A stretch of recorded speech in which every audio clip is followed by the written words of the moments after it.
രക്ഷതൻ വചനം, ശാന്തി തൻ വചനം. പ്രഭാഷകൻ 2:5.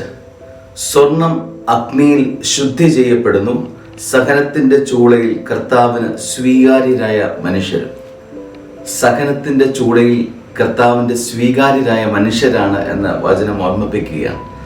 സ്നേഹമുള്ള, സഹനം വരുമ്പോൾ ദൈവത്തെ പഴിക്കുന്നവർ, ദൈവത്തിനെതിരെ കൈ ഉയർത്തുന്നവർ, സംസാരിക്കുന്നവർ ഏറെ പേര് നമ്മൾ കണ്ടിട്ടുണ്ട്. വചനം കുറിക്കുകയാണ്, കർത്താവിന് സ്വീകാര്യരായ മനുഷ്യരാണ് അവരെന്ന്, കർത്താവിൻ്റെ പ്രിയപ്പെട്ടവരാണ് എന്ന്.